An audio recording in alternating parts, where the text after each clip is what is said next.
To be like Jesus, do soul-saving work on the Sabbath, May 13th. I will make a mortal more rare than fine gold, a man more than the golden wedge of Ophir. Isaiah 13:12.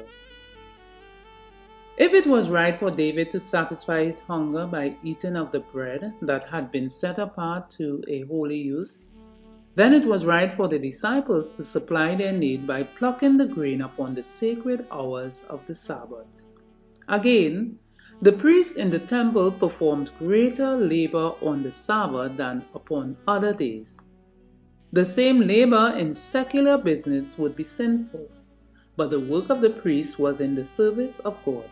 They were performing those rites that pointed to the redeeming power of Christ, and their labor was in harmony with the object of the Sabbath. But now Christ himself had come. The disciples, in doing the work of Christ, were engaged in God's service, and that which was necessary for the accomplishment of this work, it was right to do on the Sabbath day. Christ would teach his disciples and his enemies that the service of God is first of all. The object of God's work in this world is in the redemption of humankind. Therefore, that which is necessary to be done on the Sabbath in the accomplishment of this work is in accord with the Sabbath law. Jesus then crowned his argument by declaring himself the Lord of the Sabbath, one above all question and above all law.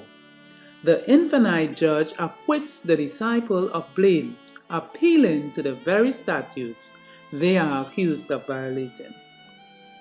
Upon another Sabbath, as Jesus entered a synagogue, he saw there a man who had a withered hand. The Pharisees watched him, eager to see what he would do.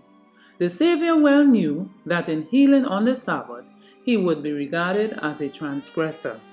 But he did not hesitate to break down the wall of traditional requirements that barricaded the Sabbath.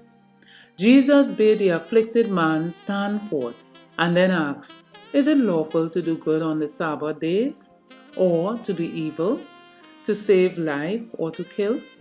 It was a maxim among the Jews that a failure to do good when one had opportunity was to do evil. To neglect to save life was to kill. Thus Jesus met the rabbis on their own ground, but they had held their peace. And when he had looked round about on them with anger, being grieved for the hardness of their hearts, he said unto the man, "Stretch forth thine hand." And he stretched it out, and his hand was restored, whole as the other. Mark 3:4-5. The Desire of Ages 285 and 286 from To Be Like Jesus, page 144.